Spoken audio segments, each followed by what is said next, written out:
স্বাগত 1 ঘন্টা বিরতিহীন সংবাদ দুপুরে। আপনাদের সাথে আছি আমি আতিফ আঞ্জুমান এবং সাথে আছি আমি রাকিব আহমেদ। আর শুরুতেই জানিয়ে দেব সংবাদ শিরোনামগুলো। ঈদ ও নববর্ষের ছুটি শেষে কর্মস্থলভুকি মানুষের স্রোত, সড়ক, রেল ও নৌপথে নির্বিঘ্ন যাত্রায় স্বস্তি।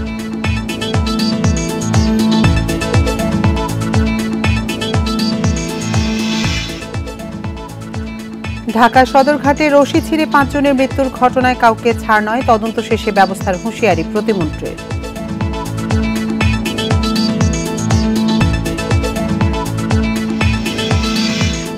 বন্দী 7 লাখ নেতাকর্মীর তালিকা দিতে না পারলে বিএনপিকে ক্ষমা চাইতে হবে, ব্রিফিংয়ে ওবায়দুল কাদের।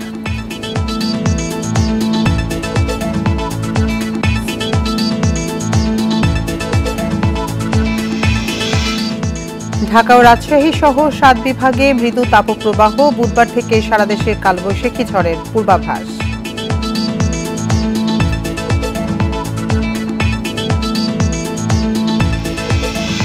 টেকনাফ সীমান্ত দিয়ে মিয়ানমারের আরো 5 সীমান্তরক্ষীর আশ্রয়, এ নিয়ে একদিনে 14 জনের অনুপ্রবেশ।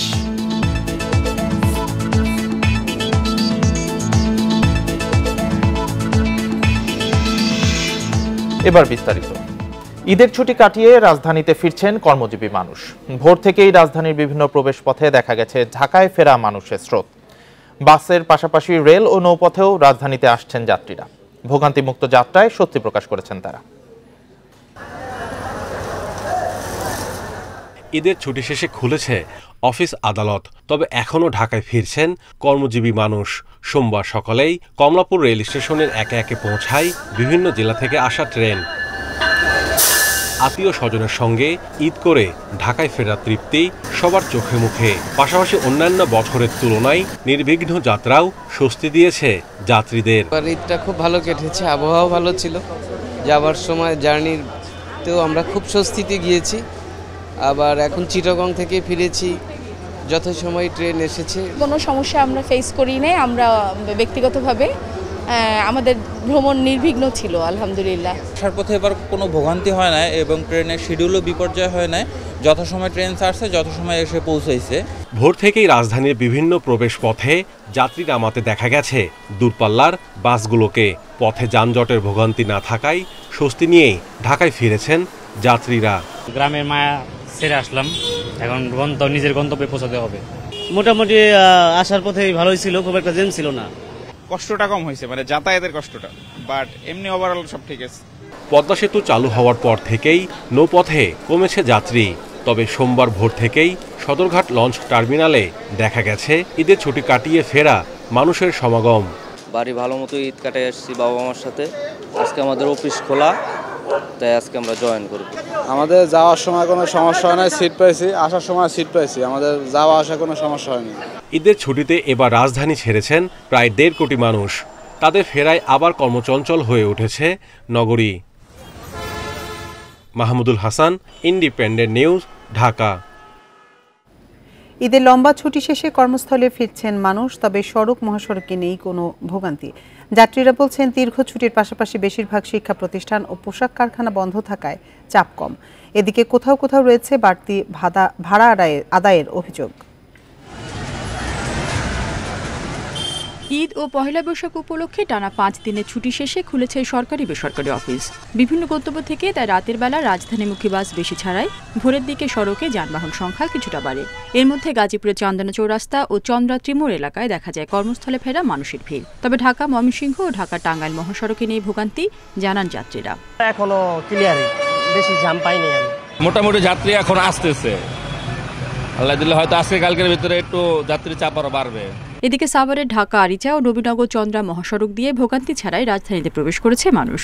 সংশ্লিষ্টরা বলছেন সাভার শিল্পাঞ্চলের পোশাক কারখানাগুলোতে এখনও ঈদের ছুটি শেষ না হয় চাপ তেমন বাড়েনি। চাপ নেই বঙ্গবন্ধু সেতু পশ্চিম সংযোগ মহাসড়কেও, তবে গণপরিবহনের পাশাপাশি মোটরসাইকেল ও ব্যক্তিগত গাড়ির সংখ্যা বেড়েছে। টাঙ্গাইলে বাস টার্মিনালগুলোতে চাপ বাড়ায় ভাড়া বাড়ানোর অভিযোগ অনেক যাত্রীর। ভাড়া 400 টাকার জায়গায় 500, এটা তো অনৈতিক, কিন্তু আমরা পাবলিক, আমাদের কিছু করার নাই। ঈদ উপলক্ষে ঢাকা থেকে গাড়ি খালি আসে, সেই উপলক্ষে টাঙ্গাইল থেকে ভাড়া 500 টাকা, এই ভাড়া 7 দিন থাকবে। নৌপথেও বাড়ি ফিরছে মানুষ। কর্মস্থলে ফিরতে চাঁদপুর লঞ্চঘাটে রাত থেকে বেড়েছে ভিড়।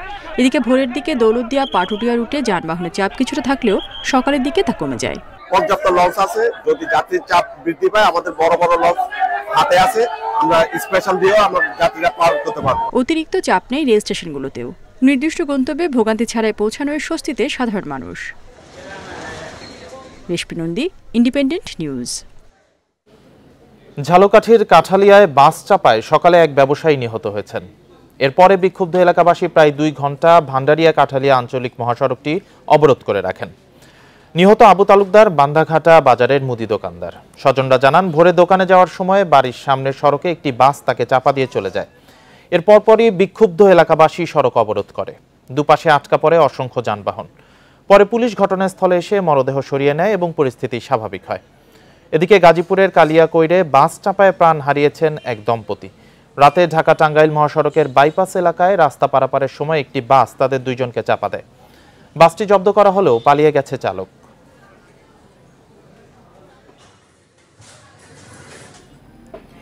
ঈদের দিন সদরঘাটে রশি ছিঁড়ে 5 জনের মৃত্যুর ঘটনায় কেউ ছাড় পাবে না। তদন্ত শেষে দায়ীদের বিরুদ্ধে আইনি ব্যবস্থা নেওয়া হবে বলে জানিয়েছেন নৌ পরিবহন প্রতিমন্ত্রী খালিদ মাহমুদ চৌধুরী। দুপুরে সচিবালয়ে এক প্রেস ব্রিফিংয়ে তিনি আরও বলেন, অভিযুক্ত লঞ্চের নিবন্ধন বাতিল করা হয়েছে। দোষীদের কয়েকজন আটক। তিনি বলেন, সব লঞ্চের কর্মীরা এমন উচ্ছৃঙ্খল আচরণ করেন না। ঢাকা সদরঘাটের ঘটনা ঈদের দিনের উৎসবকে ম্লান করে দিয়েছে। এ বিষয়ে বিআইডব্লিউটির পক্ষ থেকে একটি তদন্ত কমিটি গঠন করা হয়েছে। লঞ্চের মালিক যত বড় ক্ষমতাধরী হোক, ছাড় দেয়া হবে না। এক প্রশ্নের জবাবে প্রতিমন্ত্রী বলেন, বাংলাদেশি জাহাজ এমভি আবদুল্লাহ দুবাই পৌঁছাবে 19 বা 20 এপ্রিল। জাহাজটির নিরাপত্তা ব্যবস্থা একেবারেই অরক্ষিত বলে জানান তিনি।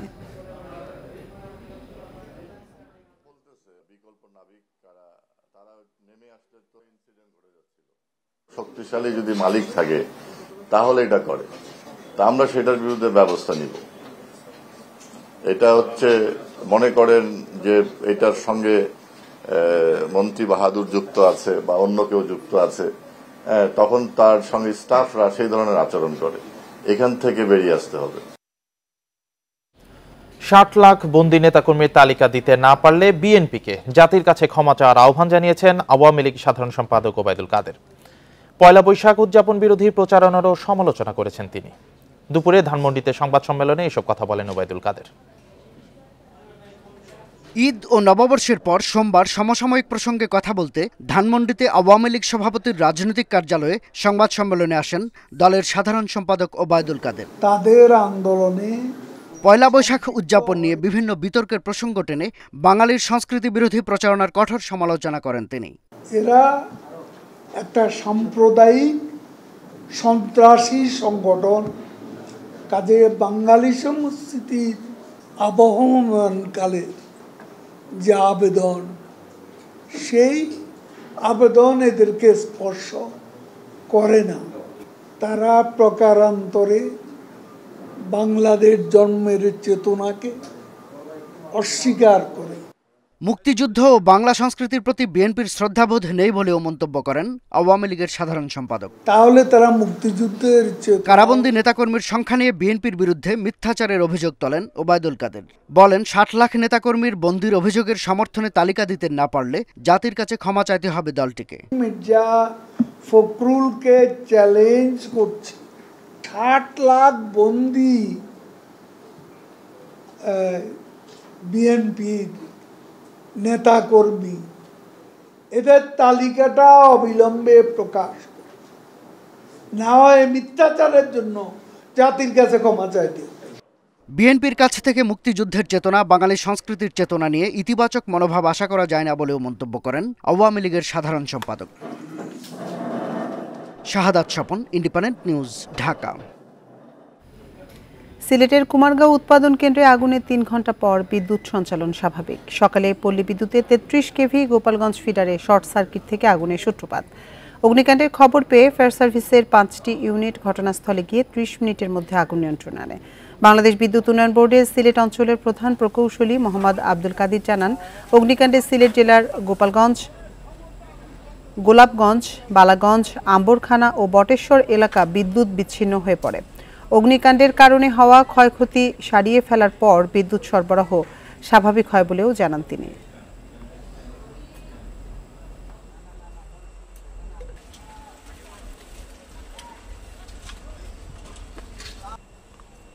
উপরে এখানে একটা 33,000 kVA লাইন আছে, ওখান থেকে একটা স্পার্ক হয়ে নিচে পড়েছিল, স্পার্কের একটা স্পুলিংও নিচে পড়ে, ওখান থেকে নাকি আগুনের সূত্রপাত হয়। একই পুলে 2টা ফিডার আছে, আম্বরখানা 1 এবং 2।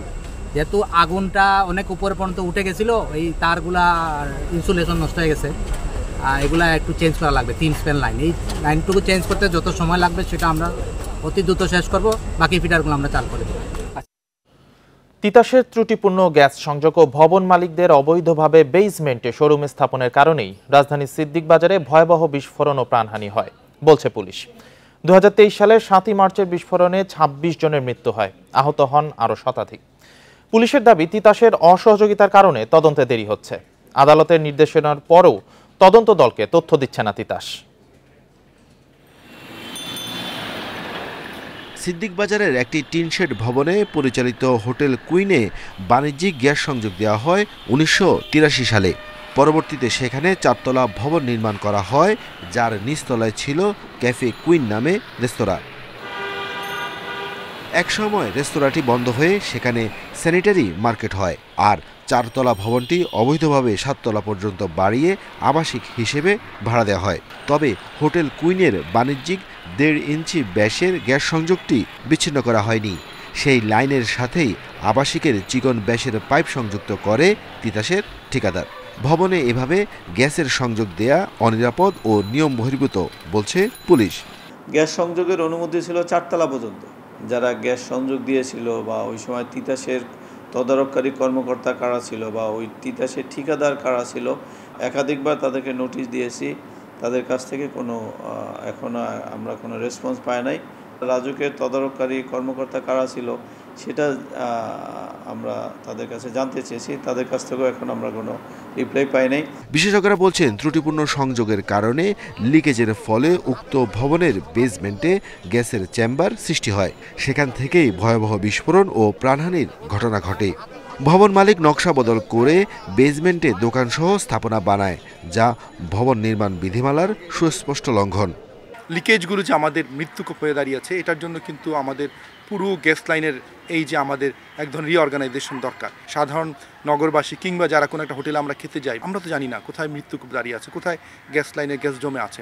পুলিশ বলছে, আদালতের নির্দেশের পরও তিতাস তাদের ব্যবস্থাপক, প্রকৌশলী ও ঠিকাদারদের তথ্য দিচ্ছে না। এদিকে পুলিশের করা মামলায় গ্রেফতার 2 ভবন মালিক ও 1 ব্যবসায়ী জামিনে মুক্ত আছেন। আমরা একাধিকবার তাদেরকে নোটিশ দিয়েছি। Arafatur Rahman, independent news, Dhaka.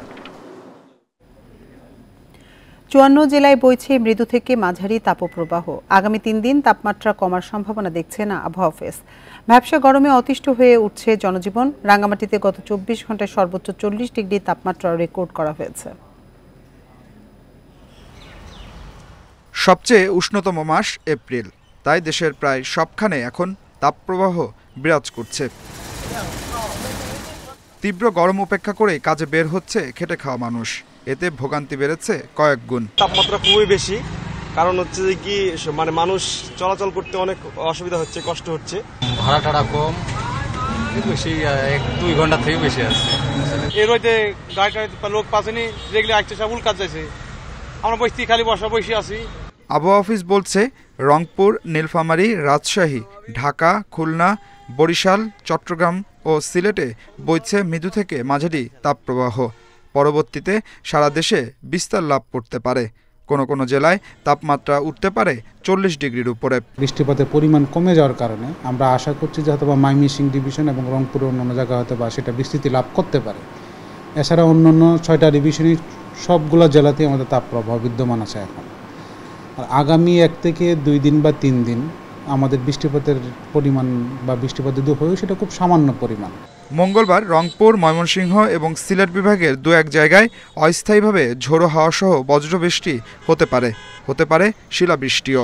বৃষ্টিপাতের সম্ভাবনা আপাতত আজকে নেই, তো কালকে আমাদের বৃষ্টির সম্ভাবনা এটা সামান্য, সেটা হলো আমাদের রংপুর এবং ময়মনসিংহ ডিভিশনের একটু অংশে, বিশেষ করে নর্দার্ন পার্টের দিকে।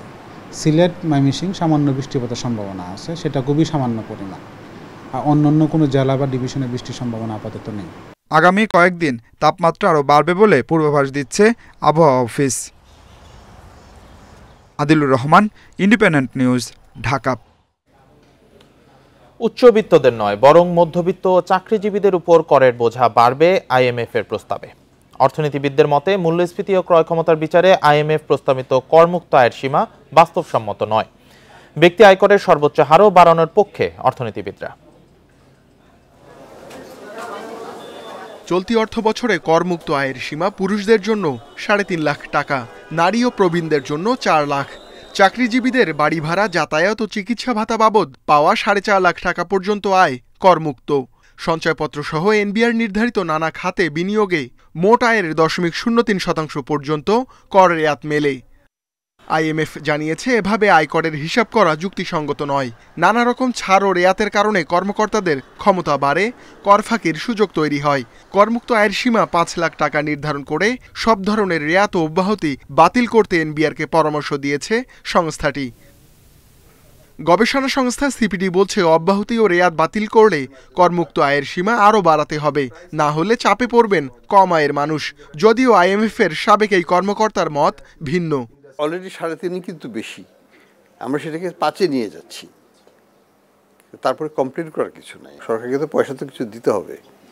সবাই যদি এক্সাম ক্যাটাগরিতে থেকে যায়, সবাই যদি বেতন ট্যাক্সের বাইরে থেকে যায়, তাহলে করদাতা কে হবে? যারা স্বল্প আয়ের আছেন এবং ওই 1.5 লাখ টাকা বাড়লেও তাদের উপরে ট্যাক্সের চাপটা বাড়বে যদি অন্যগুলোকে নেওয়া হয়। একটা হিসাব করে আমরা কিন্তু তখন তাহলে ট্যাক্স ফ্রি যে ট্যাক্স এক্সাম্পটেড যে ইনকামটা আছে সেটাকে আরেকটু আমরা বাড়াতে পারি। বর্তমানে করমুক্ত আয় সীমার পর 1 লাখ টাকায় কর 5%, পরের 3 লাখে কর 10%। আইএমএফ এর প্রস্তাব করমুক্ত সীমার পর 3 লাখ টাকা পর্যন্ত কর হবে 10%, অর্থাৎ 5%-এর স্তর থাকবে না। যদিও ধনীদের আয়ে অর্থাৎ সর্বোচ্চ কর হার বাড়ানোর প্রস্তাব করেনি আইএমএফ, যা বর্তমানে 25%। বন্টনের ন্যায্যতাও নিশ্চিত করতে চাই, তাহলে তো আমাদেরকে যারা নাকি বেশি আয়ের মানুষ তাদেরকে আমাদের এই ট্যাক্সের আওতায় নিয়ে আসতে হবে। কর্মকর্তারা জানিয়েছেন আইএমএফ এর এসব প্রস্তাব ইতিবাচকভাবে গ্রহণ করেছে NBR. Ruhul Amin, independent news, Dhaka. কক্সবাজারের টেকনাফ সীমান্ত দিয়ে মিয়ানমার সীমান্তরক্ষী বাহিনী বিজিপির আরও 5 সদস্য বাংলাদেশে পালিয়ে এসেছেন। এ নিয়ে রবিবার একদিন অনুপ্রবেশ করেছেন 14 বিজিপির সদস্য। বিজিবি 2 ব্যাটালিয়নের অধিনায়ক লেফটেন্যান্ট কর্নেল মহিউদ্দিন আহমেদ জানিয়েছেন, রাত 11টার দিকে উপজেলার হোয়াইংখং, খাড়াংখালী এবং ঝিমংখালী সীমান্ত দিয়ে 5 জন বাংলাদেশে প্রবেশ করে। পরে বিজিবি তাদের হেফাজতে নেয়। এর আগে সকালেও অস্ত্রসহ বিজিপির 9 সদস্য পালিয়ে আসে। মিয়ানমারে চলমান সংঘর্ষের জেরে মার্চেই মিয়ানমার সেনাবাহিনীর ঊর্ধ্বতন কর্মকর্তা সহ 182 বিজিপি ও সেনা সদস্য বাংলাদেশে আশ্রয় নেয়। সবাই নাইখংছড়ি বিজিবি ব্যাটালিয়নে রয়েছেন।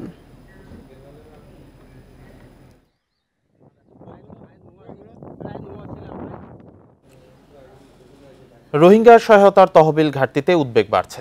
2019 সালে চাহিদার বিপরীতে অর্থ মিলেছিল 75%, তবে গত 5 বছরে তা কমে দাঁড়িয়েছে 50%। এতে উদ্বিগ্ন বিশেষজ্ঞরা। পরিস্থিতি সামাল দিতে দাতা সংস্থাগুলোকে ব্যবস্থাপনা ব্যয়ে কাটছাটের পরামর্শ দিচ্ছে সরকার। ক্যাম্পে আশ্রিত রোহিঙ্গাদের মৌলিক চাহিদা মেটাতে বিশ্ববাসীর কাছে 85 কোটি 24 লাখ ডলারের চাহিদা দিয়েছে বাংলাদেশ ও জাতিসংঘ। এই অঙ্ক গত বছরের চেয়ে কম হলেও বিশ্বজুড়েই মানবিক সংকট থাকায় কত পাওয়া যাবে তা নিয়ে রয়েছে শঙ্কা। 2019 সালে 75, 20-এ 59, 21-এ 73, 22-এ 69 এবং সর্বশেষ 2023 সালে চাহিদার বিপরীতে সর্বনিম্ন 50% অর্থ পাওয়া গেছে রোহিঙ্গাদের জন্য।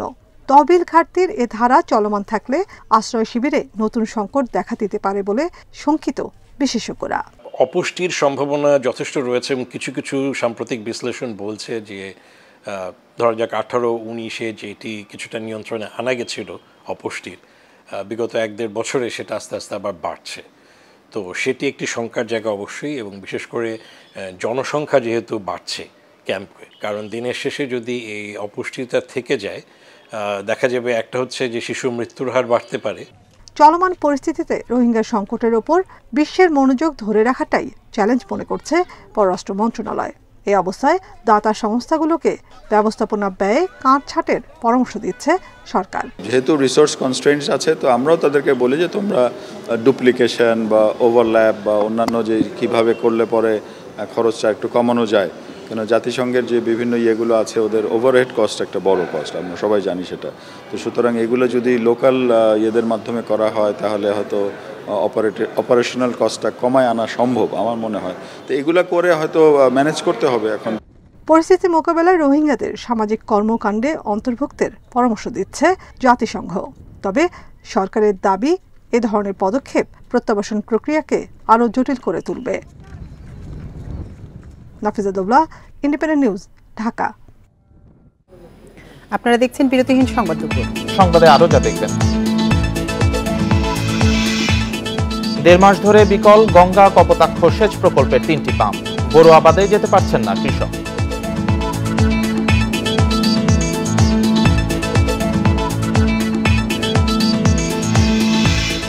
চুয়াডাঙ্গায় ছত্রাকের আক্রমণে শুকিয়ে যাচ্ছে ভুট্টা গাছ, ক্ষেত পুড়িয়ে ফেলার পরামর্শে লোকসানের মুখে কৃষক।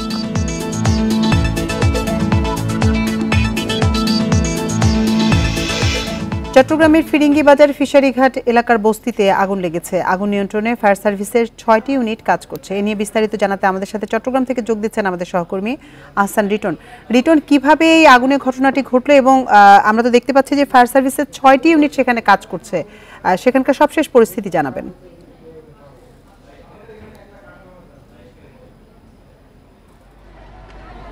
দেখুন, আমি এখন যে জায়গাতে আছি এটা হচ্ছে চট্টগ্রাম ফিশারি ঘাট সংলগ্ন একটি বস্তি। এখানে আসলে যারা মৎস্য সম্প্রদায়ের লোকজন তারা আসলে কার্যত এই জায়গাটিতে থাকে, এবং দিন দিনে একটা সময় একবারে ছোট একটি বস্তি ছিল, পরবর্তীতে সেটি অনেক বড় একটি বস্তিতে রূপান্তরিত হয়। আমরা আসলে এখানে কিছুক্ষণ আগে এসেছি এবং এখানে স্থানীয় কয়েকজনের সঙ্গে কথা বলে যেটি জেনেছি সেটি হচ্ছে আমার ঠিক পেছনটাই একটি ছোট্ট মন্দির রয়েছে, যেখানে আসলে যারা জেলে রয়েছেন তারা প্রতিদিনকার যে প্রার্থনা সেটি করেন। সেই মন্দিরের পাশে একটি ছোট ঘর থেকে প্রথমে ধোঁয়া দেখতে পায় লোকজন, এবং পরবর্তীতে সেই যেহেতু একেবারে সবগুলো কাঁচা ঘর, সেই কারণে আশপাশে হঠাৎ করে আসলে সেই ধোঁয়া থেকে আগুন তৈরি হয়, এবং সেই আগুন আশপাশে যে সমস্ত বস্তি আছে সেই সমস্ত বস্তিতে ছড়িয়ে পড়ে। আমরা ইতিমধ্যে ফায়ার সার্ভিসের সঙ্গে যোগাযোগ করেছি, তারা বলছেন যে তাদের 3টা স্টেশনের মোট 6টি ইউনিট আগুন নেভানোর কাজ করছে, এবং আমরা এখন থেকে আরো 15-20 ফিট আগেও আগুনের যে লেলিহান শিকা দেখেছিলাম সেটি এখন কিছুটা ম্রিয়মায়ন হয়ে এসছে। আমরা এখানে যারা স্থানীয় রয়েছেন তাদের সঙ্গে কথা বলছি, তারা যেটি বলছেন যে ঠিক কী কারণে আগুনটি লেগেছে এবং কার ঘর থেকে প্রথমে লেগেছে সেটি কেউ নিশ্চিত করে বলতে পারছেন না। তবে তারা বলছেন যে মন্দির সংলগ্ন একটি ছোট ঘর থেকে প্রথমে আগুনের সূত্রপাত হয়, এবং কেউ কিছু বুঝে ওঠার আগেই আগুন চারপাশে ছড়িয়ে পড়ে। আপনি জানেন যে আসলে এখন ঈদ উল ফিতর এবং নববর্ষের ছুটির জন্য অনেকেই তাদের গ্রামে ঈদ করতে গিয়েছেন, এবং সেই কারণে বেশিরভাগ বাসায় খুব বেশি লোকজন ছিল না। ফলত সেখানে যে সমস্ত আসবাবপত্র ছিল এবং তাদের ক্ষুদ্র আয় দিয়ে যে তৈরি করা যে সমস্ত আসবাবপত্র এবং অন্যান্য সম্পদ ছিল সমস্ত কিছু পুড়ে গেছে। কিছুক্ষণ আগে আমাদেরকে রোকসানা সুলতানা নামে একজন মহিলা বলেছেন যে আসলে তার ঘরে যে সমস্ত সম্পদ ছিল, আসবাবপত্র থেকে শুরু করে নগদ টাকা পর্যন্ত যা তার দীর্ঘদিনের সঞ্চয়, সেগুলো পুড়ে ছাই হয়ে গেছে। এবং অনেকে বলছেন যে আসলে ফায়ার সার্ভিস আসতে কিছুটা বিলম্ব হওয়ার কারণে এই আগুনের তীব্রতাটি বেড়েছে, কিন্তু বাস্তবতা হচ্ছে এখানে প্রতিটি ঘর এত বেশি ঘিঞ্জির মধ্যে আছে যেখানে আসলে হুট করে চাইলে ফায়ার সার্ভিস আগুন নেভাতে আসতে পারে না, এবং সেই কারণেই বস্তির আগুন ক্রমশ বড় হয়েছে। তবে এখন দেখছি যে বেশিরভাগ ঘর আসলে পুড়ে ছাই হয়ে যাওয়ার যে বিষয় সেটি এখন এখানে বিদ্যমান। আমরা এটি নিয়ে ফায়ার সার্ভিসের সাথে কথা বলার চেষ্টা করেছি, তারা আসলে এই মুহূর্তে খুব বেশি ব্যস্ত থাকার কারণে আমাদের সঙ্গে কথা বলতে রাজি হচ্ছেন না। তারা বলছেন যে এই যে আমার পেছনটায় যে মন্দিরটি রয়েছে সেই মন্দিরের পাশে একটি ছোট ঘর থেকেই আগুনের আসলে সূত্রপাতটি হয়, এবং তারপরে আগুন চতুর্দিকে ছড়িয়ে পড়ে। আমরা এই ঘটনার পরপর এখানে যারা স্থানীয় লোকজন রয়েছে তারা আসলে তাদের মতো করে আগুন নেভানোর চেষ্টা করছেন। এখন ফায়ার সার্ভিসের 6টি ইউনিট আপ্রাণ চেষ্টা করে যাচ্ছে আগুন যাতে কোনোভাবেই ছড়াতে না পারে, আগুন যাতে কোনোভাবেই আর ভয়াবহ রূপ নিতে না পারে সেই বিষয়টিকে মাথায় রেখে। কেউ আহত হয়েছে কিনা এবং সেখানে কতগুলো ঘর আসলে পুড়েছে?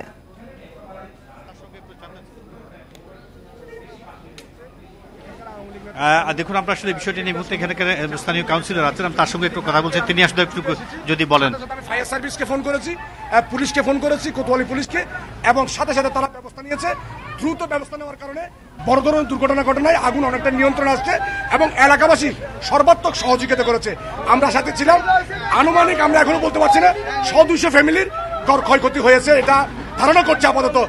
ট্যাগপাড়ার পিছনের অংশ, পাশাপাশি ইয়াকুবনগরের কিছু অংশ লোকজন বসবাস করে। অবশ্যই আমি মেয়র মহোদয়ের সাথে যোগাযোগ করেছি, চট্টগ্রামের জেলা প্রশাসক দুজনের সাথে যোগাযোগ করেছি। ওনারা আমাকে কতটুকু লোক ক্ষতিগ্রস্ত হয়েছে এটা তালিকা করে জানানোর পরে সাথে সাথে আমি এটা ব্যবস্থা নিব এবং রাত্রে আমি ওদের জন্য খিচুড়ি এবং শুকনো খাবারের ব্যবস্থা করছি। ইনশাল্লাহ কোনো রকমের কোনো কিছু হবে না। আমরা এটা চট্টগ্রাম সিটি কর্পোরেশন, জেলা প্রশাসক এবং চট্টগ্রাম মহানগর আওয়ামী লীগের সাধারণ সম্পাদক অবহিত করেছি, ওনারা সর্বাত্মক সহযোগিতা করবে। সাথে সাথে আমার সংরক্ষিত কাউন্সিলর লুৎফুন্নেসা দুবাস ছুটে এসেছে, তিনিও আগুনের মধ্যে নিবানোর জন্য সহযোগিতা করেছে এবং এলাকাবাসী এবং কাউন্সিলর পুলুক আসছে, এলাকাবাসী সর্বাত্মক সহযোগিতা করছে। নিজের জীবনের ঝুঁকি নিয়ে সবাই ঝাঁপিয়ে পড়েছে, আগুন নিয়ন্ত্রণ আসছে। এখনো পর্যন্ত আমরা ধারণা করতে পারছি না, আমরা হয়তো শর্ট সার্কিট হতে পারে।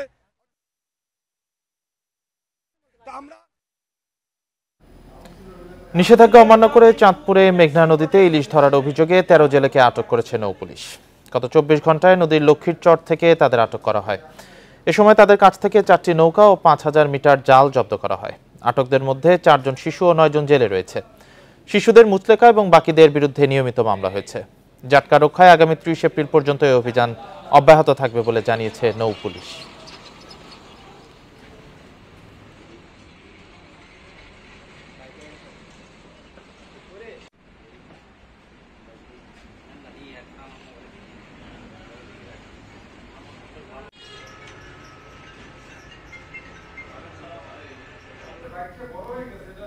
লক্ষ্মীপুরে ভবানীগঞ্জে ঘরে ঢুকে এক নারীকে হত্যা করা হয়েছে। এ সময় আহত হয়েছেন তার স্বামী আলাউদ্দিন। গতরাত 3টার দিকে এই ঘটনা ঘটে।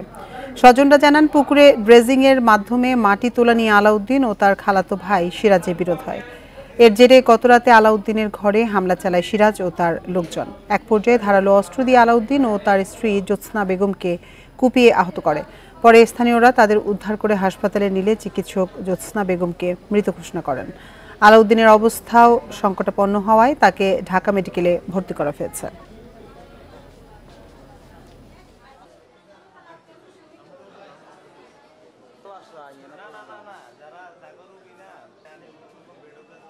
ওরা খেবি রয়েছে। এখন যখন আমরা ঈদে এক একজন বাসা বাড়ি চলে গেছি, তখন রাত্রে ওই খেবে ওরা আমার বোনকে হত্যা করছে, আমার বাগ্নিকে হত্যা করছে এবং আমার জামাইকে এলো হত্যায় কোবাইছে। লক্ষ্মীপুরের রায়পুরে সেপটিক ট্যাঙ্কে নেমে বাড়ির মালিক সহ 2 জন মারা গেছেন। গত রাতে উপজেলার পশ্চিম রাখালিয়া এলাকায় এই ঘটনা ঘটে। পুলিশ জানায়, রাখালিয়া এলাকায় সেপটিক ট্যাঙ্কি পরিষ্কার করতে নামেন এক শ্রমিক। এ সময় তিনি আটকা পড়লে বাড়ির মালিক রিয়াদ হোসেন তাকে উদ্ধার করতে গিয়ে নিচে পড়ে যান। পরে ফায়ার সার্ভিস এসে 2 জনের মরদেহ উদ্ধার করে। ট্যাঙ্কির ভেতরে অক্সিজেনের অভাবে মৃত্যু বলে ধারণা করছে ফায়ার সার্ভিস।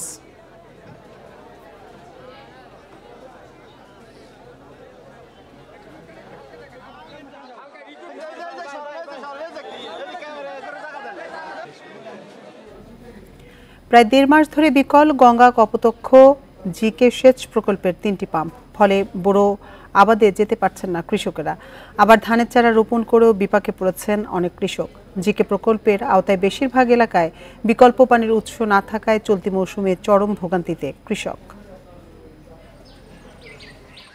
কুষ্টিয়ায় জিকে সেচ প্রকল্পের আওতায় প্রায় 11,140 হেক্টর জমিতে ধানসহ অন্য ফসল আবাদ করেন কৃষকরা। তবে এবার বোরো মৌসুম শুরু হওয়ার আগেই প্রকল্পের প্রধান স্টেশনের 3টি পাম্প বিকল হয়ে পড়ে। ধানের চারা রোপণ করে বিপাকে কৃষকরা। পানির অভাবে শুকিয়ে যাচ্ছে জমি। বিকল্প পানির উৎস না থাকায় সেচ দিতে পারছেন না চাষিরা। দ্রুত পানির ব্যবস্থা না হলে ফলন কমে যাওয়ার শঙ্কা রয়েছে। এই মাঠটা ধরেন যদি ঠিকমতো কেনাল পানি দেয় তাহলে শস্য আবাদ হয় না। আর যদি শস্যের আবাদ করতে হয় তাহলে ধরেন 1 মাস পানি শর্ট। কিছু কিছু চাষি আছে বোরিং দিয়ে পানি দিচ্ছে, আর বাদ বাকি এখন কেনালে পানি আসায় বন্ধ রয়েছে। মাঠের আবাদের সমস্যা, মেলা দিকে সমস্যা, আপনার ধান লাগানো হচ্ছে না। এদিকে দীর্ঘদিন ধরে জিকের আওতাধীন এলাকায় বিদ্যুৎ চালিত সেচ পাম্পের লাইসেন্স দেওয়া বন্ধ ছিল। তবে আবাদ বাড়াতে কৃষকদের লাইসেন্স দেওয়ার সিদ্ধান্ত নিয়েছে প্রশাসন। ক্যানেলে এই মুহূর্তে পানি না থাকলেও আমাদের ঊর্ধ্বতন কর্তৃপক্ষ সবসময় যোগাযোগ রাখছে যাতে দ্রুত ওই মেশিনটা ঠিক করে পানি দ্রুত আনয়ন করা যায়। বিদ্যুৎ অফিসের সাথে ইতিমধ্যেই কথা বলে রেখেছি, যত দ্রুত সম্ভব তাদেরকে বিদ্যুৎ সংযোগ দেওয়া। অনাবাদি জমি চাষের আওতায় আনতে জিকের পানির বিকল্প সব উৎস সচল করার চেষ্টা চলছে বলে জানিয়েছে কৃষি বিভাগ।